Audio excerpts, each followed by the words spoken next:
તો નમસ્તે વિદ્યાર્થી મિત્રો, તમારા બધાનું ફરી એક વખત હાર્દિક સ્વાગત છે. તો આજે આપણે વાત કરીશું ધોરણ 10 અને 12ના બોર્ડના જે પણ રિઝલ્ટ છે એની મિત્રો ફાઇનલ તારીખ છે જાહેર કરી દેવામાં આવેલી છે આજ રોજ.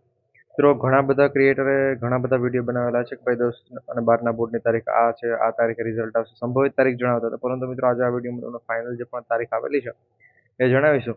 તો ખાસ કરી જો હજુ તમે આપણે આ જીપી ઓફિશિયલ યુટ્યુબ ચેનલ પર પહેલી વખત વિઝિટ કરો છો તો ચેનલ સબસ્ક્રાઇબ કરી બેલ નોટિફિકેશન ઓલ ઉપર છે સેટ કરી દેજો. અને મિત્રો જો તમારે ધોરણ 10 અને 12નું જે પણ રિઝલ્ટ આવે છે એમાં ક્યાંય પણ નામ સુધારો કરવાનો તો એના ઉપર પણ મિત્રો સંપૂર્ણ માહિતી સાથેનો વિડીયો આપણી ચેનલ પર તમને જોવા મળી જશે. તો ખાસ કરી ચેનલ સબસ્ક્રાઇબ કરવાનું ભૂલતા નહીં. સમય ન બગડતા આગળ વધીએ. આ વર્ષે પણ છે 12 સાયન્સ અને સામાન્ય પ્રવાહનું પરિણામ જે પણ છે એક સાથે આવવાનું છે. એટલે ધોરણ 12ની અંદર જેણે સાયન્સ, કોમર્સ, આર્ટ્સ જેણે પણ રાખેલું એનું રિઝલ્ટ મિત્રો 4 મેના રોજ છે એ આવવાનું છે. અને ધોરણ 10નું જે પણ પરિણામ છે 6 મેના રોજ છે એ આવવાનું છે. અને આની સાથે જો તમારે 10 અને 12ના રિઝલ્ટની અંદર જો નામની અંદર અથવા તો મિત્રો નાના મોટો કોઈ પણ ફેરફાર હોય છે તો એ ફેરફાર પણ તમે ઓનલાઈન પોતાના ફોનમાંથી જ કરી શકો છો. ફક્ત મિત્રો 4 થી 5 મિનિટની અંદર જ છે તમે ફેરફાર કરી શકો છો.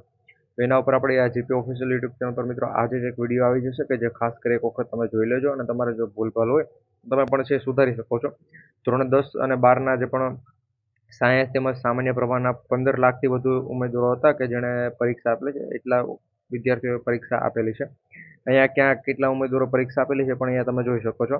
અંદાજે 15.29 લાખ જેટલા વિદ્યાર્થીઓ છે જેણે પરીક્ષા આપેલી છે. અને એમાંથી ધોરણ 10ના કેટલા વિદ્યાર્થીઓ છે તે પણ તમે અહીંયા જોઈ શકો છો. ધોરણ 10ના આ વખતે હતા 9,07,175 વિદ્યાર્થીઓ. જ્યારે મિત્રો સામાન્ય પ્રવાહ અને ની વાત કરવામાં તો સામાન્ય પ્રવાહ ધોરણ 12ની અંદર હતા ટોટલ 5,01,286 ઉમેદવારો.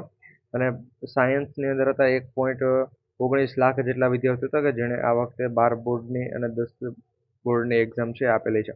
આ પ્રમાણે માહિતી છે. તો વિડીયો તમારા બધા મિત્રો સુધી શેર પણ કરી દેજો જેથી કરી એને પણ ખબર પડે કે ભાઈ એનું રિઝલ્ટ છે ક્યારે આવશે. અને હા મિત્રો, જો ચેનલ પર ન હોય તો સબસ્ક્રાઇબ કરી લેજો કારણ કે આજે રોજ વિડીયો આવી જશે કે જેની અંદર તમને જણાવશો કે 10 અને 12ના રિઝલ્ટની અંદર જો મિત્રો તમારે ક્યાંય પણ ફેરફાર હોય તો તમારે શું કરવાનું છે. અને એની સાથે મિત્રો તમારે જ્યારે પણ એડમિશન લેવા જાવ ત્યારે પણ એક નવો નિયમમાં છે ફેરફાર કરેલો છે. તે નિયમ પર પણ વિડીયો આવી જશે. તો ચેનલ સબસ્ક્રાઇબ કરવાનું ભૂલતા